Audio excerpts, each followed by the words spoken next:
जय हिंद साथियों, आप लोगों ने मेरी वीडियो भी देखी होगी और अभी फिलहाल मजीद खान का भी एक वीडियो बहुत वायरल हो रहा है, जिसमें एक वो जाली दस्तावेज को दिखा के पूरा जो एक्चुअल घटना है उसको पूरी तरह से बदलने का प्रयास कर रहा है। जो वो जमीन का दस्तावेज दिखा रहा है वो पूरी तरह से जाली और फर्जी है। उस जमीन से मजीद खान का किसी भी तरह से कोई लेना देना नहीं है। इस बात का सत्यापन पूरी तरह से हो भी चुका है और अंजुमन का फैसला भी जो आया उसमें भी ये तथ्य आ चुका है कि इस जमीन से मजीद खान का किसी तरह से भी कोई लेना देना नहीं है। ये क्लिप मैं वीडियो के अंत में अंजुमन का जो डिसीजन का क्लिप है वो दिखा दूंगा। अब रही बात की जो मैंने इसको पैसे दिए हैं वो किसके लिए पैसे दिए, किस जमीन के लिए? तो लोहरा का पावरगंज में एक जमीन है मुजफ्फर जी की, 26 डिसमिल जमीन है। उस जमीन के एग्रीमेंट के लिए मैंने पैसे दिए थे और इसने उस जमीन का एग्रीमेंट अपने नाम से करा लिया है।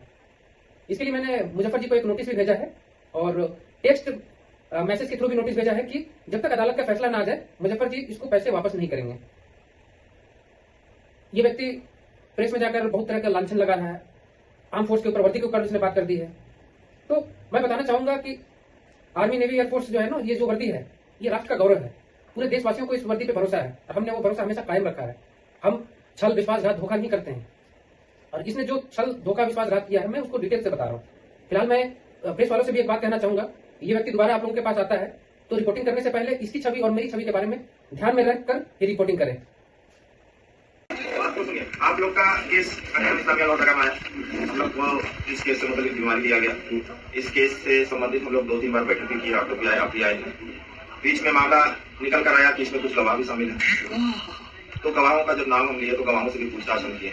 बहुत सारे गवाहों से हम राइटिंग में भी लिए जो हमारे पास दस्तावेज के रूप में उपस्थित किए है ना। यहाँ पे ये चीज 2 चीज जो है वो क्लियर होकर आया है कि चंदू का जो जमीन है वो अलग मसला, वो अलग एंगल, एक अलग एंगल है जिसमें जावेद जी है, रहमान जी है, इन दोनों से भी हम बात किए हैं। इन दोनों का कहना यह है कि मजीद भाई का उसमें कोई भूमिका नहीं रहा है जमीन दिलाने में। राम भाई समझिएगा, जो बोल रहे हो समझिए, जमीन दिलाने में मजीद जी का भूमिका नहीं रहा। उसमें से एक रजिस्ट्रीकर्ता जो रहे हैं शमशेर जी का ही दावा था या उनका ये कहना है कि वो जमीन मजीद जी के माध्यम से ही बिक्री हुआ। मगर एक और रजिस्ट्रीकर्ता जो है जिनका नाम जावेद है, उनका कहना है कि ये नहीं, और रहमान जी का भी यही कहना है कि नहीं है। इसके अलावा एक जमीरुद्दीन या कोई नाम करके कुरुक्षेत्र के रहने वाले, क्या नाम बताया, जमीउल्लाह, उनसे भी बात किया गया, उनका भी लिखा हुआ है मेरे पास, है ना, आवेदन। तो उसके आलोक में भी मजीद जी का उसमें कोई सहभागिता नजर नहीं आती है। इसलिए वो मामला जो 7-7.25 लाख का चेक का है वो एक अलग मैटर है, एक अलग इशू है जिसको इस केस से हम जोड़ के नहीं देखते हैं। तो आपने ये अंजुमन के फैसले की क्लिप आपने देख ली, इसमें भी तथ्य क्लियर हो गया कि इस जमीन से मजीद खान का किसी भी तरह से कोई लेना देना नहीं है और जो साजिशकर्ता इसके साथ मिले हुए हैं जाली दस्तावेज तैयार करने में वो भी इसके साथ जेल जाएंगे। अब एक क्लिप और देखिए। तो मार्केट में इज्जतदार आदमी है, अंजुमन के अहदेदार भी हैं, इसलिए मेरा मार्केट में वैल्यू है। वो बोल देता है कि अंजुमन भी गई, उसमें कुछ करवा, अंजुमन भी गया था, अंजुमन भी पेपर जमा कर दिए हम। इस क्लिप में मजीद खान क्या कह रहा है कि ये अंजुमन का एक अहदेदार है, इसकी इज्जत है, इस टाइप की बातें कर रहा है। तो एक बात मैं आप लोगों से जानना चाहूंगा कि किसी की छवि खराब है, आपराधिक प्रवृत्ति का है, वो अंजुमन का सदस्य हो जाता है तो क्या अंजुमन का सदस्य हो जाने से उसकी छवि साफ सुथरी हो जाएगी, दूध का गिला हो जाएगा? या यूं कहें कि अंजुमन कोई पाप धुलने की वॉशिंग मशीन है कि उसका सदस्य मात्र हो जाने से उसकी छवि बेहतर हो जाएगी? या फिर इस जैसे व्यक्ति के सदस्य होने से अंजुमन की छवि खराब हो रही है? ये फैसला आप करेंगे। फिलहाल मैं जो भी बातें कर रहा हूं एक एक बातों का मैं प्रमाण दे सकता हूं क्योंकि मैं एक सामान्य पद पे हूं। मैं जो भी बात करूंगा कोई भी बेबुनियाद, निरर्थक कोई ऐसी बातें नहीं करूंगा। जो भी बात करूंगा उसका प्रमाण दूंगा।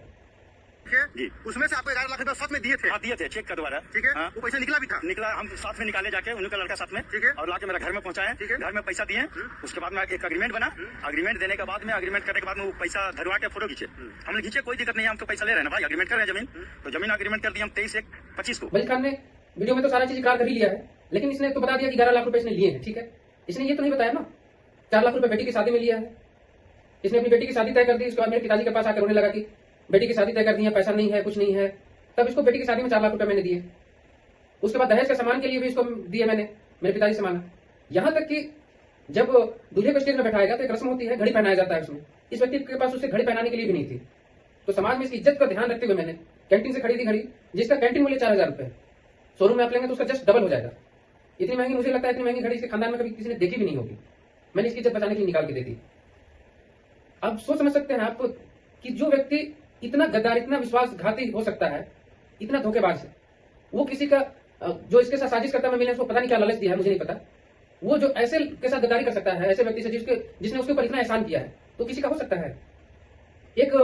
मैं चाहूंगा एक इसने वॉइस मैसेज भेजा था एक बार मुझे, ये हर बार मुझे किसी ना किसी तरह का डैश रोना करके ये पैसे मांगते रहता था।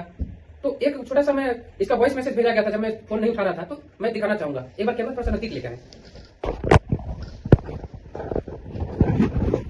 तारिक बाबू, ऐसा है ना, आपका छोटका भाई कॉलेज में जो है ना उसका रीएडमिशन कराना है, 15,000 रुपये चाहिए, बहुत जरूरी है, मेरा हालात ठीक नहीं है। कहते जैसा होगा फिर हम करेंगे बेटा, जरा सा पैसा 15,000 कम से कम दो, 9 तारीख तक लास्ट डेट है।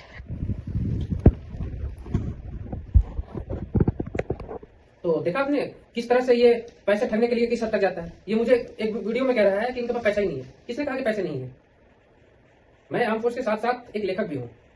ये जो मेरे दाएं बाएं आप देख रहे हैं अवार्ड, 100 से ज्यादा मैं राष्ट्रीय और अंतर्राष्ट्रीय अवार्ड ले चुका हूँ लेखन के क्षेत्र में। एक बार दिखा दें लोगों को, आप इधर भी बाएं तरफ भी दिखा दें एक बार। तो मेरी कई पुस्तकें भी प्रकाशित हुई हैं जिसकी रॉयल्टी सामाजिक कार्यों में ही खर्च होती है। तो मुझे नहीं लगता है कि मेरी छवि को साबित करने के लिए या मुझे अच्छा बताने के लिए इससे ज्यादा कुछ बोलने की जरूरत है। बाकी आप खुद ही समझदार हैं। एक चीज मैं कहना चाहूंगा कि झूठ 100 बार बोला जाए, 1000 बार बोला जाए, झूठ झूठ ही रहेगा, चाहे आप कितनी बार भी बोल लें, और सच एक ना एक दिन आ ही जाता है। ये जो दस्तावेज दिखा रहा है वो जाली है, वो भी सत्यापित हो चुका है। भले ये पब्लिकली प्रेस में जाके कहीं भी ये बोल ले अपने आप को सत्य दिखाने के लिए, बट वो सत्यापित हो चुका है। और मैं जैसा बोला ना कि मैं कुछ भी चीज बात कर रहा हूं तो बिना प्रमाण के कोई चीज बात नहीं कर रहा हूं। जरूरत पड़ेगी तो प्रशासन हो या कोई अन्य संस्था हो, जो भी बातें मैंने जिसके लिए बोली है, सारी चीज के लिए मैं प्रमाण जरूर दूंगा। अभी जैसे इसको मैंने बताया था कि इसको लड़की की शादी में मैंने पैसे दिए थे, दहेज के लिए सामान दिए, घड़ी दिए, उस पर भी एक क्लिप मैं अभी आपको दिखा देता हूँ, देख लेंगे।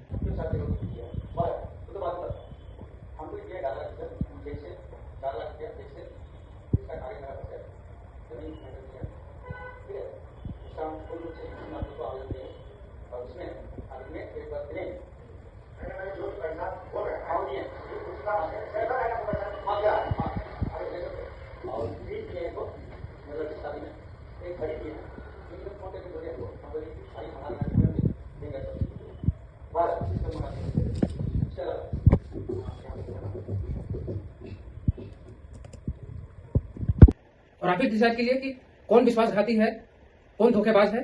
आप डिसाइड करें, एक आर्म फोर्स वाला विश्वासघाती है या फिर इसके जैसे लोग विश्वासघाती हैं। आप ही फैसला करें। हमारी वर्दी पे हमने देशवासियों का भरोसा बना के रखा है। हमारी वर्दी पे आज भी देशवासियों का भरोसा है।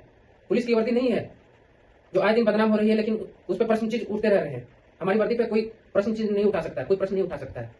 फैसला आपके हाथ में है। जरूरत पड़ेगी तो जो सबूत है मेरे पास है, उच्च अधिकारियों तक भी जाएंगे। जरूरत पड़ेगी पब्लिकली अगर मुझे देने की तो पब्लिकली भी दूंगा मैं। तब तक के लिए फिर से आपसे मैं कहता हूं कि इस व्यक्ति से, इसके पुत्रों से आप सतर्क ही रहें, इसके बहकावे में किसी तरह ना आए। इसकी जितनी भी बातें हैं सारी झूठी है, फर्जी है। ये दस्तावेज जो लेके गया है वो भी फर्जी है, इसके बहकावे में ना आए। जय हिंद।